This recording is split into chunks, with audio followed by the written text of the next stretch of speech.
So we continue from page 434. And as we see, one of the problems or challenges or difficulties of reading Sri Aurobindo is that we have certain ideas in our own mind about what is right, what is good, what is spirituality, what is life, what is this world. And we expect that Sri Aurobindo would just confirm our views. At least I faced this dilemma several times, even in my practice as a psychiatrist. So sometimes parents come and tell me, थोड़ा उस बच्चे को समझा दीजिएगा. So I know who needs समझना. But I can't be, say, okay, what is the problem? बात नहीं सुनता है, okay. क्या बात नहीं सुनता है?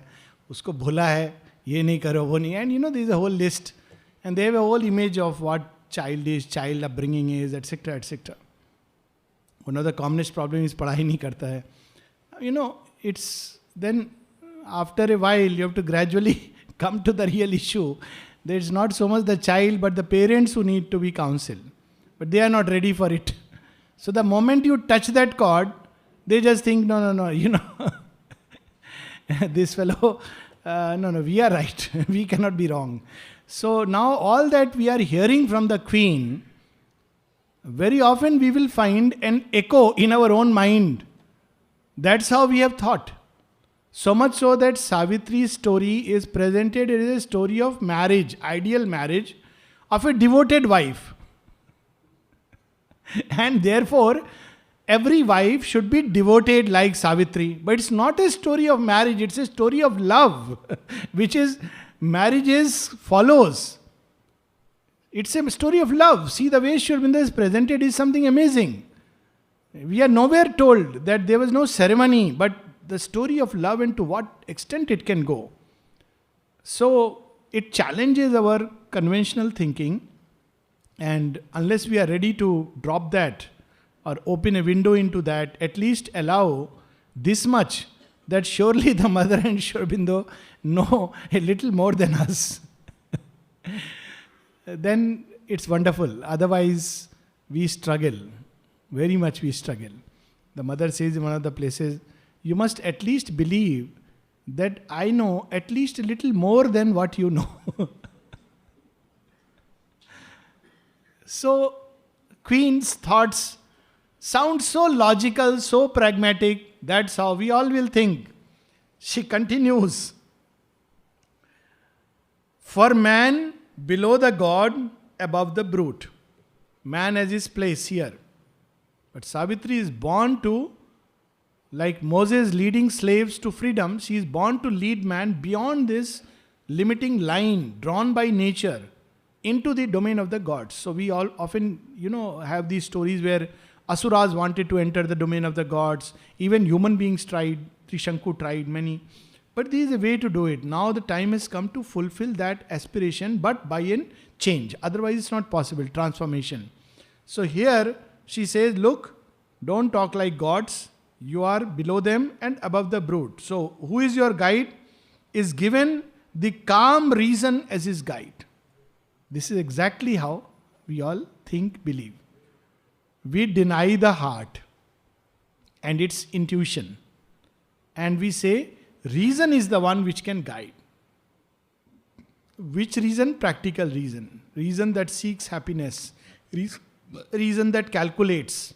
And based on the outer facts, draws inference about what life is going to be.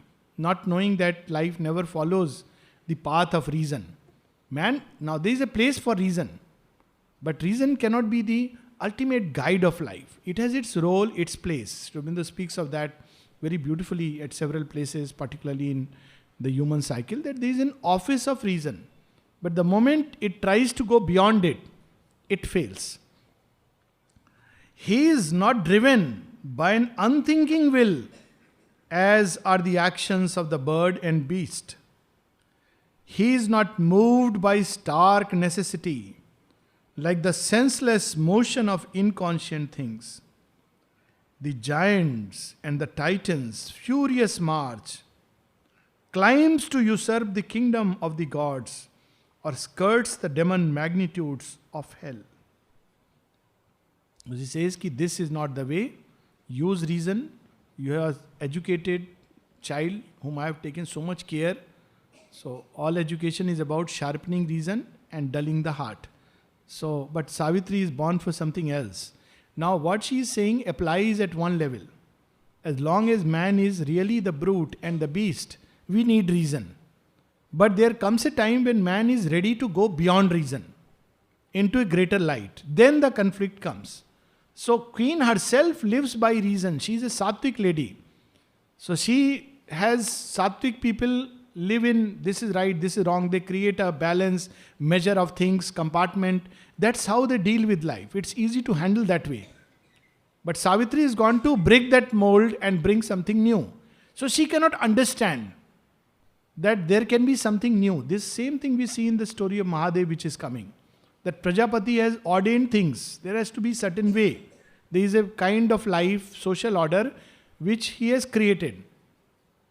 And he doesn't find place for his daughter's love in that. That too loving whom? Such a man who carries snake around his neck and who cannot even give her an air condition. Of course, Kailash is air conditioned. Maybe the regulator is on -0. But she says, what kind of choice you have made? This is not a good choice. If you chose Vishnu, it will be fine. But Vishnu is already married. So, according to Prajapati's line of thought, he has created an order in society which has its place. And Shiva says he has a role to play. But the moment he goes beyond it, the domain of love, you cannot deal with that. Sri Aurobindo says that love has to be guided by a deeper light from the heart itself. It cannot be guided by the mind. So wherever the mind has tried to guide love, it has failed. It cannot do it. It can try to crush that emotion, whatever. But love has to be purified and refined by light from within. And that is the psychic light. But it cannot be invalidated, which is what the Queen is doing. They, in the unreflecting passion of their hearts, they dash their lives against the eternal law and fall and break by their own violent mass. The middle path is made for thinking man. Now there are stories even of the other type of marriage, wherein Asura has tried to marry a godlike being. It's very interesting. In our myths, they are so deep and profound. We celebrate Durga Puja and we say it's the death of an Asura. It's not as simple as that. The Asura is the crude mentality which wants to marry Durga, the most beautiful and the strongest. So it's again a nature which wants to marry. Now what does Durga do? Durga, one by one, destroys everything that is Asuric. Sri Aurobindo brings this deeper truth in Ahana, where the sensuous mortal is aspiring for beauty and love, and he is not ready. So Usha comes and says, the dawn goddess, that you know what, you cannot climb like this. You have to purify your nature. She doesn't completely negate. She says you have to purify your nature, refine it, then you can climb. And one day I will come when you can't forcibly bring me, but I can forcibly bring Shama along with me, the Lord, Krishna. And you have to purify. So this is the basic essence that why Asuras fail. It's because the nature is not ready, it's not purified. It's not because God is partial or anything like that. So here we have the same things. He says that Titans do this and fall. The middle path is made for thinking man. The famous golden mean of Aristotle. And Sri Aurobindo says at one place, when I had read it, it had hit me hard like many of the things. The golden best is the golden mean is not necessarily the best. I said, Lord, what are you saying? That's how we normally think. Sattvic natures think like that, middle path. Don't take extreme positions, extreme situations. The golden mean. So he says the middle path is made for thinking man. To choose his steps by reason's vigilant light is given him. For each his difficult goal hewn out of infinite possibility. So that's why in normal human life, to create this order, reason has ordained through the law of dharma. So there is a dharma of everyone which everybody must follow. This is the dharma. But Sri Aurobindo says this yoga starts, it's again one of those hard hitting truths. He says this yoga starts where Gita's yoga ends. Now what is Gita's yoga? Where does he end? He reminds us, Sarv Dharman Parityajya. So normally we think that Sarv Dharman Parityajya, we take it casually, okay, I'll give my whole being. No, all your measures. What is dharmas of Arjuna? I should not do this, I should not do that. This is Sarv Dharman Parityajya. There is a greater infinite truth to which you have to rise. But for that you have to surrender. Yudhishthir couldn't do it. Vidur couldn't do it. They are not ready for it. But Arjuna is ready because he obeys Krishna. Sarv Dharman Parityajya. Another place in Yogic Sadhan, of course it's one of his early writings which often Raja Ram Mohan Roy would come and it came as an automatic writing. It's a masterpiece. And Sri Aurobindo says there, you have to start by surrendering your Swabhava. Swabhava is in lower nature, it is the nature that reflects the soul, closest. So even that has to be sacrificed. And there's so many stories here where somebody came from what background and mother gave a very different task. We know Ved Prakash ji with all his, I think, MA in economics, and mother gave him work in the dining room. And people said, mother must have made a mistake. Are you happy? Is this a work? This is not a work which an educated person like you have to do. You should be teaching in the knowledge or somewhere. Why are you working in dining room? And Ved Prakash ji said, no, the amount I have progressed through this work, I couldn't have progressed.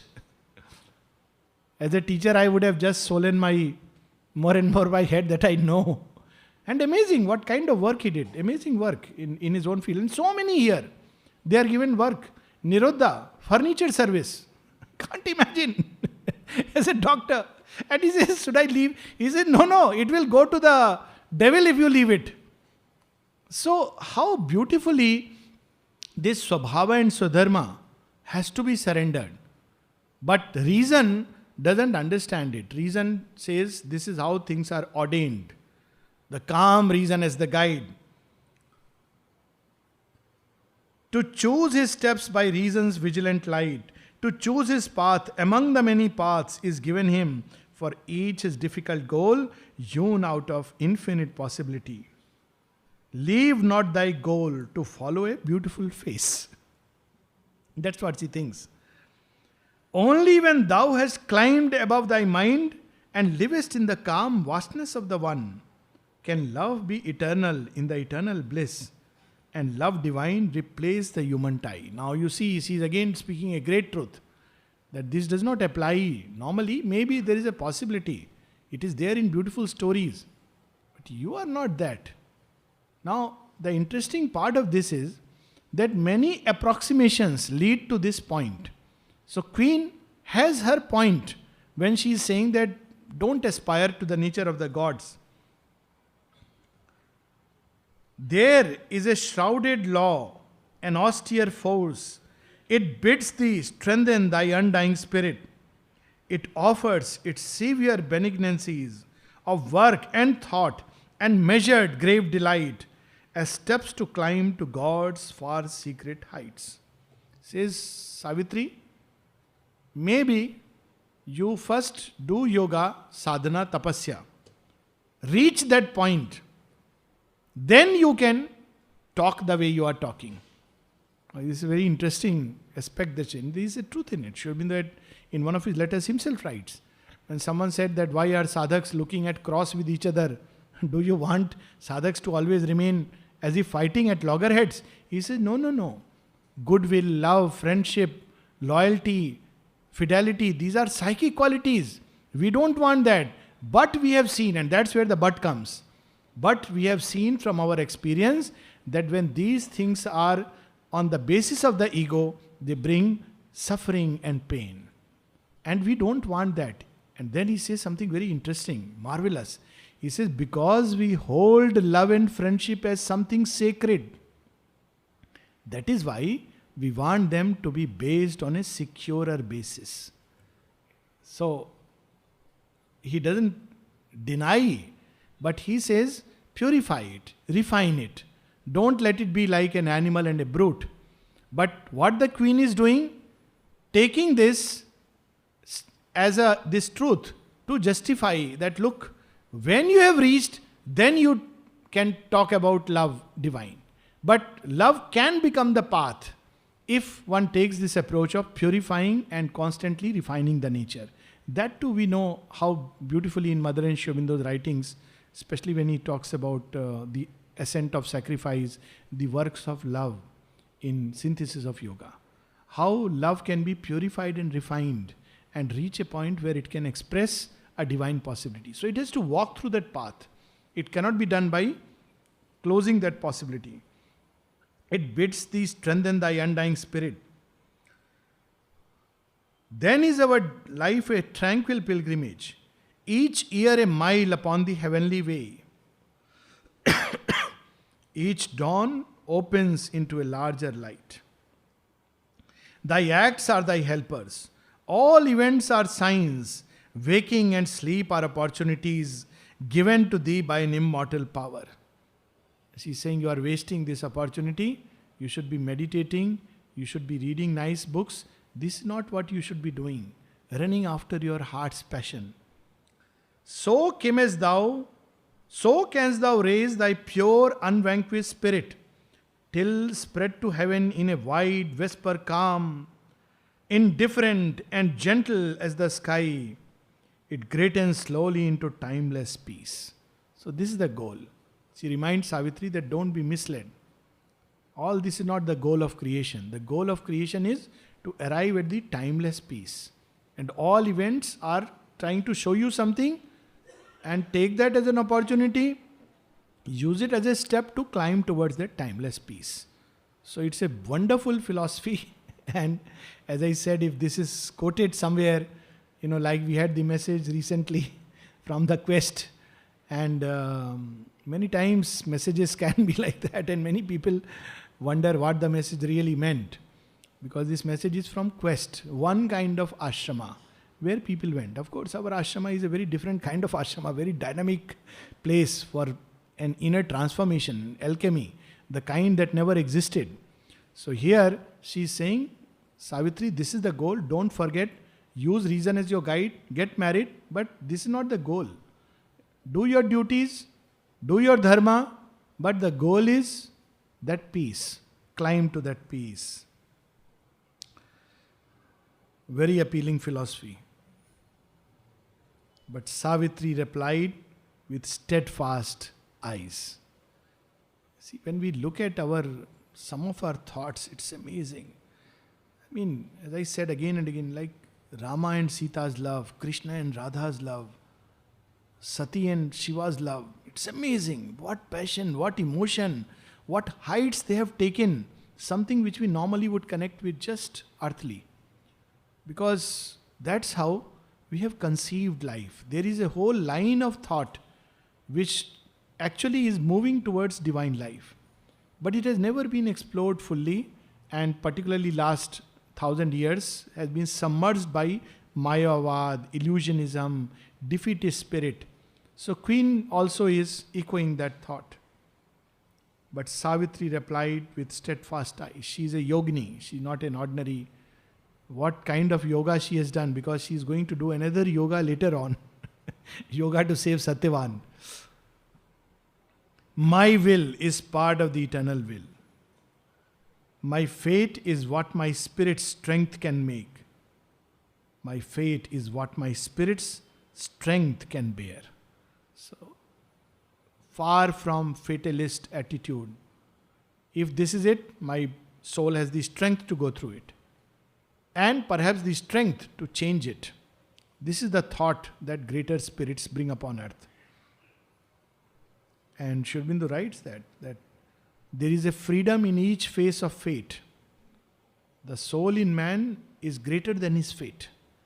But we have to awaken in that part. Savitri is awakened. She is born like that. And when that part is active, even in a moment, we can write something beautiful and sublime. There is a Muslim poet, Muhammad Iqbal, and we know that Sare Jahan Se Acha Hindustan Hamara. He is the one who wrote. Though, of course, these are momentary upliftings. There is also something he wrote which is a masterpiece, Shikwa or Jawab-e-Shikwa, questionings and answers. He raises questions to God. And of course, partition, he went away to Pakistan, but that's a different story. He writes in a moment of sublime emotion and thought. खुदी को कर बुलंद इतना कि हर तकदीर के पहले खुदा बंदे से खुद पूछे बता तेरी रजा क्या है. Says, raise yourself, khudi, to those heights. Kar buland itna. Make it so strong. Raise it to those heights. Where the Vidhata, the one who writes fate, asks you, tell me what to write on this page. Bata teri raza kya hai? What do you want? Now, this thought is so uplifting. Of course, it's not that anyone and everyone can do it, but this possibility and to explore it and to work it out is the beauty of this creation and this life. My strength is not the Titans, it is God's. So, what is the difference between Titans and God's strength? Titanic love wants to possess, absorb into oneself, crush, destroy, control. Unless it crushes the person, it doesn't feel that, it doesn't feel in charge. It wants to finish. That is the Titanic love. It forcibly takes, like Ravana kidnapping Sita. That is not love. That is forced something. What is God-like love? Look how beautifully Sri Aurobindo describes it. I have discovered my glad reality beyond my body in another's being. It's just the other way around. I have discovered myself in him. So I extend myself into, I give myself. When someone asked mother about the rights of love, she says there is only one right of love. And it is self-giving. There is no other right. All other things, I have given love, I don't get it. This is not love. This is bargaining. There is another series of poems Sri Aurobindo has written on love. Some 7-8 poems. And it's amazing what Sri Aurobindo, when we look at him, Bholenath, eyes gazing into infinity, we cannot imagine such emotions would have dwelt in this heart. He writes at one place that you gave me, obviously it's not his life, we should not do that. He says that very clearly, but these are states of consciousness which he has experienced. He says, you gave me what you could give. One brief smile. I gave you what I could give. Love eternal, unchanged by death. I mean, it's amazing. You had this limit. You couldn't give me anything except a smile. It's fine. I'm not calculating. And then he says that easy it is to love in return for love, like a shopman's heart. Hard to love when no love returns. He says it's easy to love because somebody is loved, so we love. And Mother speaks about it, the rungs of love. That's why she says most of us don't know love. It's a beautiful, sublime truth which we have distorted upon earth because of the ego and desire. So that is to go. Then only this love can manifest upon earth. So here she is saying, I have found the deep, unchanging soul of love. Love that changes with time. It should grow deeper, more sublime, more beautiful. But normally it changes. Now that is not really love.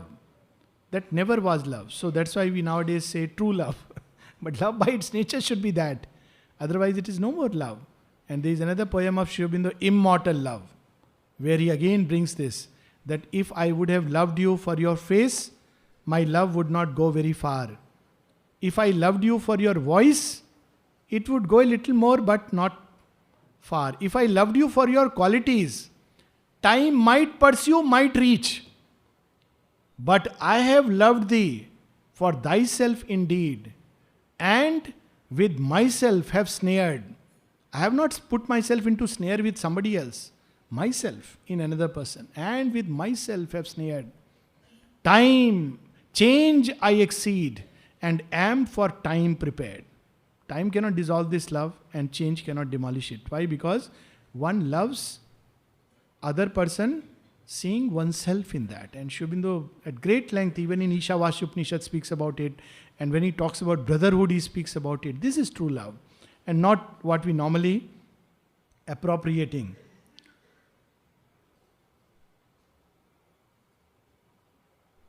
Then how shall I desire a lonely good? Or slay, aspiring to white vacant peace, the endless hope that made my soul spring forth out of its infinite solitude and sleep. Now that I love him, how can I just say, okay, it was not good choice. I look at my benefit, my profit. How can I do it? I have loved. My heart is loved once. And even later on, when death says, free yourself from these bonds. And Savitri says, what is freedom which cannot be free while hugging the bonds close? He says, freedom is not a state where it's conditional or dependent on things not being there. Even in bonds, you can be free. This is freedom. I mean, it's amazing what height Sri Aurobindo takes us. My spirit has glimpsed the glory for which it came. The beating of one vast heart in the flame of things. My eternity clasped by his eternity. And tireless of the sweet abysms of time. Deep possibility always to love. Which we as human beings deny. Not possible. But it's possible. But to manifest that love, we have to be either have the special grace of Savitri, the Divine Mother, or a great tapasya which can lift us to that. Because it's not easy to harbor this force. In the issue, when Sri Aurobindo describes Savitri's nature, he describes various qualities. And then he describes that love came to her hiding the shadow death. So why love came to Savitri? Why she is ceased to love like this? Because then he describes what nature she has, vast and self-giving, etc. She says, in her, he met his own eternity. She could harbor her sublime breath.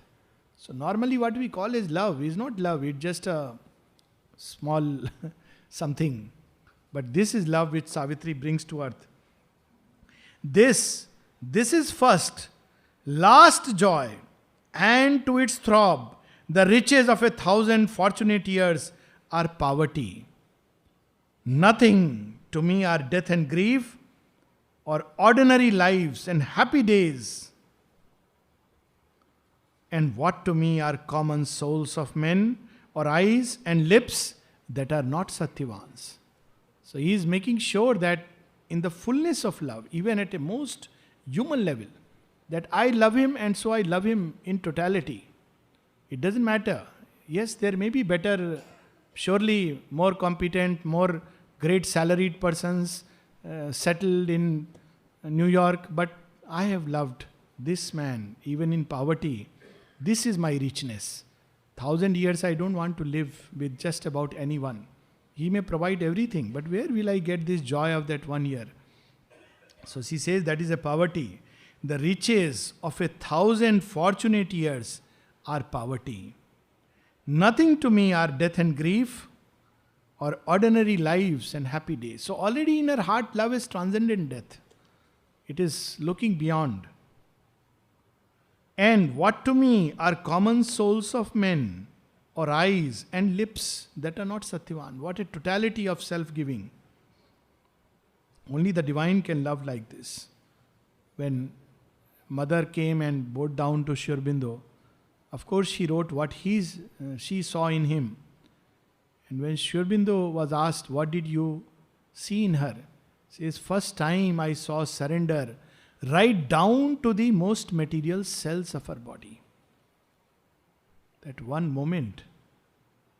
If only we could see the Lord like that and give ourselves like that.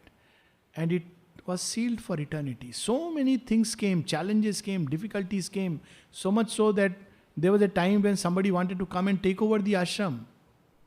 Mother did not go to court. She said, come, tell him to come and take over. That was her response. Amazing response. Only somebody who is omnipotent can say like that.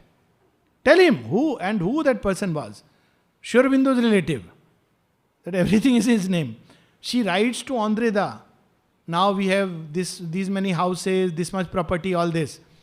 And then she says, I have to sign these papers in my name, but it all belongs to Sri Aurobindo. I am writing to you, I know you would know it, but just in case. He should not come and claim, because she has signed all the documents. He says, I know you would know, but just in case. And she doesn't say anything further. And then she says, reminiscences. I came to India to meet Sri Aurobindo. I lived in India to be near Sri Aurobindo. And I continue to be here so that I can continue to do his work. This is surrender. This is love. So much so that when, there was a plan to build a house for her, a room for her, and top of, a hillock and in Matri Mandir, etc., etc. And Huta was very keen. She was told that you will have the key like a manager to Matri Mandir. And she said, you also must come and stay. His mother laughed. She said, how can I go from here? Maybe for a short while I may go. But I can't live there. I will be living here. And the reason mother gave? Because Sri Aurobindo's Samadhi is here. This is called love. Because Sri Aurobindo's Samadhi is here. Nothing else. It's an amazing. Just we look at that aspect. What kind of love they have manifested. What an ideal and inspiration. So Savitri says, I have no need to draw back from his arms and the discovered paradise of his love, and journey into a still infinity. Only now for my soul in Satyavan, I treasure the rich occasion of my birth. One is not loving the lover for one's own sake, but for the lover's sake. He says, now I am happy that I was born because I have found Satyavan. I treasure the occasion. And mother, you are asking me to go and change the choice? This is it for which so many years have led me here. In sunlight and a dream of emerald ways, I shall walk with him like gods in paradise. If for a year, that year is all my life. This is love. And it can manifest in any form. Nishikant, and he wanted to come here. And Sri Aurobindo said, if you continue at Shantiniketan, you will become a world famous poet. You will have a lot of name and fame. But if you come here, your body is very weak and it won't be able to bear the pressure of the force and it will break down. All kinds of diseases will come. And how his heart replies, but I am coming to Mahakali, isn't it? I will come. He chooses to come. Regardless of anything. No calculation. This is love. No bargaining. But if I have disease, will you cure me? Your force can cure me. No bargaining, no calculation. Sri Aurobindo has told him openly, you will have a breakdown. And he says, doesn't matter. I am coming to the feet of Mahakali. This is love. That is the love that Savitri is manifesting now. If for a year, that year is all my life. And yet I know this is not all my fate. The avatar has this dual phenomena. Even the human in avatar is something sublime. This is what we often mistake. Oh, avatar has a human part. So we tend to take it that, human part is something like ordinary human.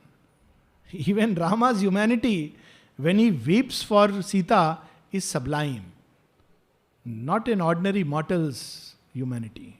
Even the human cloak that is touched becomes something exalted. So on one side, this is her humanity, this is her love. And now her divine element.